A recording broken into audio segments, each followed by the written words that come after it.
안녕하십니까. 뉴스를 넘어 세상의 흐름을 읽어드리는 Y타임스 정세분석의 주부길입니다. 한때 삼성전자를 넘어서 세계 1위 스마트폰 제조업체 자리를 차지하기도 했던 중국의 화웨이가 이젠 생존의 위기에 처했다 할 정도로 날개 없는 추락을 거듭하고 있습니다. 이 화웨이의 런정페이 회장은 지난 9월 회사 내부 통신망에 화웨이의 겨울이 다시 찾아왔다 그러면서 현재 회사가 직면한 위기 그리고 미래의 난관에 대해서 경고를 했습니다. 또 반드시 생존을 최우선으로 앞으로 3년간 위기를 극복해야 된다, 이런 말도 덧붙였습니다. 그런데 우리가 이 화웨이의 위기를 또 거론하는 것은 이런 위기가 중국의 반도체 산업과 직결되어 있기 때문에 그런 겁니다. 그러니까 화웨이의 미래는 곧 중국 반도체의 미래라고 해도 과언이 아니다 하는 이야기입니다. 지난 10월 26일 미국 하드디스크 업체인 시게이트는 제재 규정을 어기고 화웨이의 제품을 공급한 혐의로 미국 상무부의 조사를 받고 있다고 공시를 했습니다. 로이터 통신이 보도한 바에 따르면 시게이트의 중국과 태국 공장에서 생산한 제품을 화웨이에 판매하면서 미국 정부 당국의 승인을 받지 않은 것으로 알려졌습니다. 이건 제재 위반 사항이죠. 이번 조치로 시게이트는 상당한 타격을 받게 될 것으로 보입니다.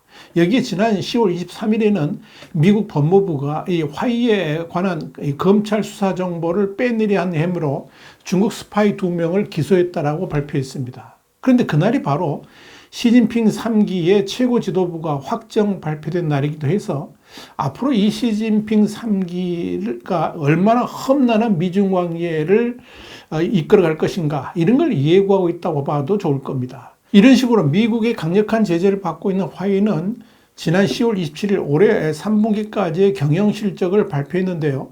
매출은 작년보다 2.2% 떨어진 4,458억 위안 정도 됩니다. 우리나라 돈은 한 87조 원 정도 되는데 그나마 이제 선방을 한 겁니다. 그런데 문제는 순이익인데요. 272억 위안으로 작년 동기 대비 40%나 떨어졌습니다. 그것도 순이익률이 6.1%에 불과해서 충격을 줬습니다. 이런 화웨이의 매출을 미국의 제재가 본격화되기 전인 2020년과 비교를 해보면 이 화웨이의 추락이 어느 정도인지 실감이 날 겁니다. 2020년 매출액은 전년 대비 3.8% 성장한 8,914억 위안이었습니다. 그런데 제재가 본격화된 2021년에는 사상 처음으로 매출액이 줄어든 그런 일이 벌어졌는데 전년보다 28.6% 줄어든 6,368억 위안이었던 겁니다. 그래도 지난해만 하더라도 순이익이 17.9%로 1,137억 위안이었는데 이젠 그마저도 대폭락을 한 겁니다. 순이익이 이렇게 줄어들었다는 것은 기업의 지속성에 빨간불이 켜졌다는 걸 뜻하는 거죠. 화웨이의 매출이 이렇게 급감한 것은 아무래도 스마트폰을 비롯한 이 소비자 제품의 판매 부진 때문일 것입니다. 한때 스마트폰은 화웨이 매출의 54%를 차지할 정도였는데 올해는 그 비중이 23%로 줄어들었습니다. 이렇게 된 가장 큰 이유는 역시 미국의 제재 때문입니다. 이렇게 스마트폰 매출이 줄어드니까 이 화웨이는 사업 다각화의 관점에서 화상회의 시스템인 링크나우 서비스를 지난 2020년에 런칭을 했는데 이마저도 줌이라든지 알리바바의 딤톡 그리고 텐센트의 위컴 같은 국내 다른 경쟁업체에 밀려가지고 결국 사업을 접었습니다. 그나마 매출을 유지하고 있는 것은 기업을 상대로 한 클라우드 서비스 그리고 통신 장비 시장 등입니다. 문제는 이러한 시장의 미래도 그리 밝지 않다는 데 있습니다. 화웨이는 5.5G 통신망 개발 등을 미래 비전으로 제시하고 있지만 미국의 제재로 첨단 통신 반도체 공급이 막혀있는 상황에서 제대로 사업을 추진할 수 있을지는 의문입니다. 그래서 이 런정페이 회장이 생존을 가장 중요한 강령으로 삼으라 그러면서 살아남자, 품위 있게 살아남자 이렇게 주문한 겁니다. 이 런정페이 회장은 지금 2025년까지 3년간이 이 화웨이의 가장 어려운 시기가 될 것으로 내다보고 있습니다. 중국의 시장 상황도 갈수록 어려워지고 있는 데다가 미중 간 충돌 상황도 갈수록 격화될 것으로 보이기 때문에 그런 거죠. 지금 이 화웨이가 직면한 과제는 수단과 방법을 가리지 않고 살아남는 겁니다.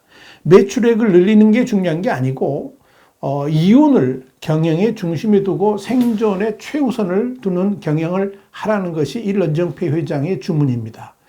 그런데 이 생존 경쟁이 치열한 이 첨단 산업에서 연구개발에 투자하지 못하는 상황이 2, 3년간 진행된다면 이게 앞으로 2, 3년 후에 서방의 기업들하고 어떤 격차를 낼지는 보지 않아도 뻔하죠. 그때는 아마도 더 이상 화웨이가 그런 서방의 첨단 기업들하고는 경쟁 자체가 안 되는 삼류 회사로 추락하게 될 것임은 명확하나해 보입니다. 이것이 화웨이의 미래입니다. 생존을 위한 화웨이 투쟁은 처절하다 싶을 정도입니다. 지금 화웨이가 가장 두려워하는 것은 미국의 제재입니다. 지금도 어려운데 이 화웨이를 향한 제재의 칼날이 더욱 매서워진다면 이 화웨이는 더욱더 생존의 어려움에 처할 수밖에 없을 겁니다.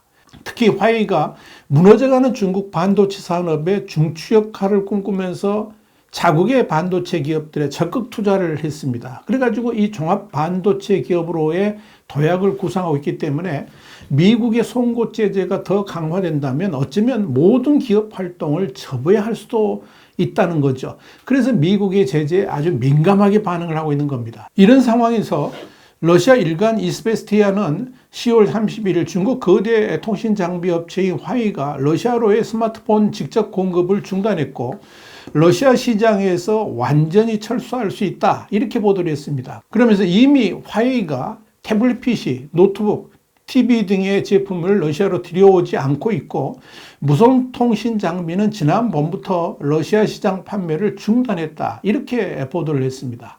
화웨이가 이렇게 러시아에서 철수하려고 하는 것은 미국과 유럽연합의 세컨더리 보이콧 그러니까 2차 제재를 피하려고 하는 의도 때문일 겁니다. 이 세컨더리 보이콧은 제재 대상과 거래하는 제3국의 기업과 은행, 정부 등에 대해서도 제재를 가하는 정책입니다.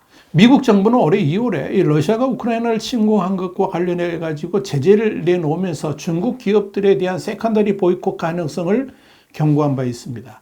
중국 기업들이 제재를 피하려는 러시아 파트너들과 거래를 할 경우 중국 기업도 제재 대상에 포함될 수 있다는 경고였습니다.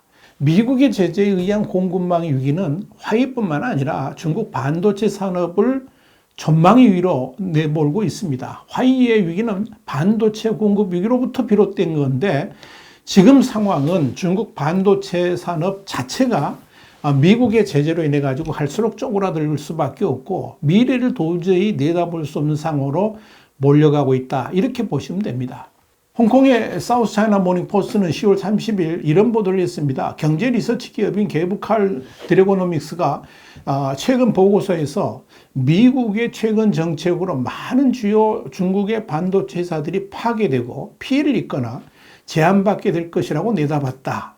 이런 보도를 한 겁니다. 사우스 차이나 모닝 포스트는 이 보고서는 심지어 반도체 산업에 지역적으로 관여하는 회사를 포함해서 미국이 건드리지 않는 중국 기업은 없다라고 지적했다. 이렇게 보도를 했습니다. 그러면서 올해 마침내 14나노미터 공정 양산을 개시한 중국 반도체 굴기의 핵심 회사인 SMIC 중심고지의 경우에 14나노 공정 생산 장비가 서비스를 중단하면 기술 수준이 2011년으로 후퇴할 수 있다라고 경고를 했습니다. 이는 미국 규제에 막혀서 14나노 공정이 중단될 경우에 SMIC는 이 대만이 2011년 양산을 시작한 28나노 공정으로 돌아가야 된다는 것을 뜻합니다. 사우스차이나 모닝포스트는 또 베이징 싱크탱크인 안바운드 보고서를 인용해 가지고 위기의식은 중국 반도체 전반에 공유되어 있다 그러면서 미국이 중국 반도체 산업에 가한 조직적 포위와 제재는 촘촘하고 단단히 조이는 규제망이 될 것이다. 상황이 정말 암울하다. 이렇게 지적을 했습니다. 이 보고서에서 상하이 반도체 시장 조사 기관인 ICYG의 애널리스트인 구원준이 지금이 아마도 중국 반도체 산업의 가장 어렵고 추운 시기일 것이다. 그러면서 미국이 중국에서 첨단 반도체 개발을 중단시키고자 전면적인 제재를 가했다는데 의심의 여지가 없다. 전쟁이 선포됐다. 이렇게 썼다는 사실도 전했습니다. 그러면서 사우스차이나 모닝포스트는 화웨이나 SMIC 같은 이 특정 기업을 겨냥하거나 엔비디아 같은 미국 회사들로부터 특정 반도체 수출을 제한한 과거 제재와는 달리 이번 최신 통제 정책은 손을 대지 않은 분야가 없어 보인다 그랬습니다. 그러면서 미국이 전방위 포위를 개시함에 따라서 중국의 반도체 야심이 위기에 처했다라고 지적을 한 겁니다.